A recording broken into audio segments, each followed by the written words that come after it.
Hi. Every Sunday in Sydney, a newspaper called the Sunday Telegraph produces within itself a magazine, which is put as an insert in the newspaper itself. That magazine is almost as big and nearly always as thick as the newspaper itself. And what do you think the magazine's called? Escape. Escape magazine. Now it makes you think, doesn't it? What are we escaping from?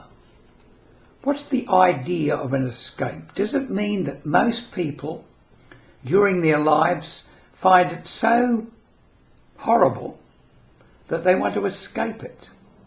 Now we know that this is really a magazine for people who are being encouraged to go on holiday. It's filled with holiday destinations, lovely pictures, places to eat, and all this sort of thing. But escape.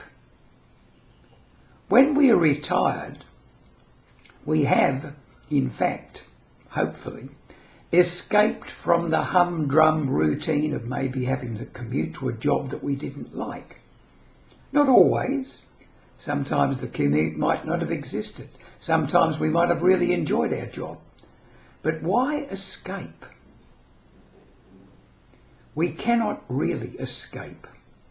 We can temporarily defer our outlooks on life, maybe by being involved in a holiday and being completely involved, but we still take with us the same human body, the same mindsets and paradigms about how life is.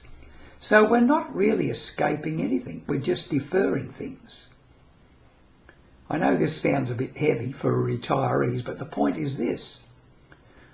We cannot escape from what we are unless we change ourselves.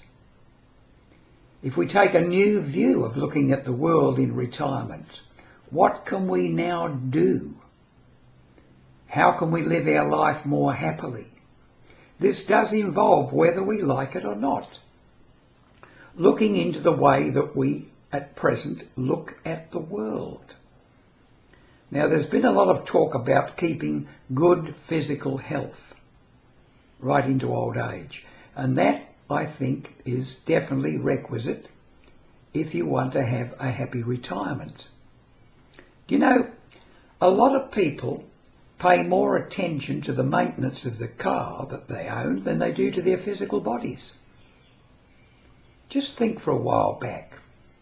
Think when you bought, maybe you didn't, you owned a new car. Wow, look at that. Everything working perfectly and lovely. I love it. That's the way your body probably was when you were young. Did you maintain it? Did you give it the services by putting in the right fuel and food and so forth?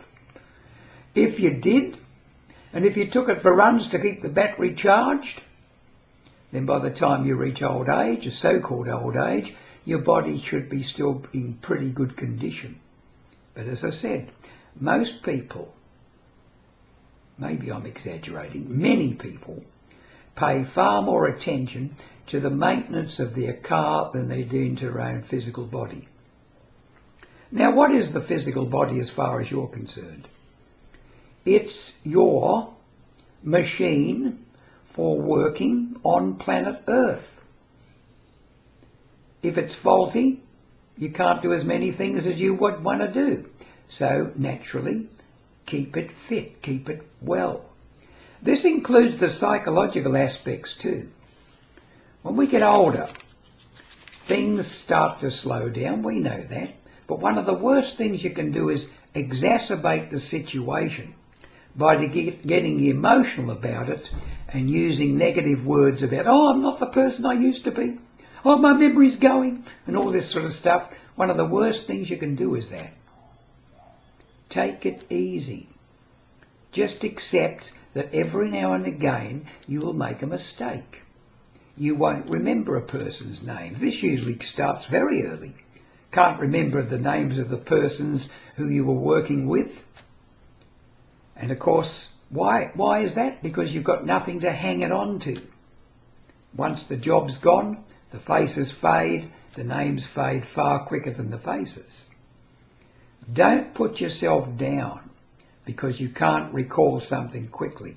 As I've said in earlier videos, nothing is forgotten. It's recall, speed of recall, which diminishes gradually in time in most people.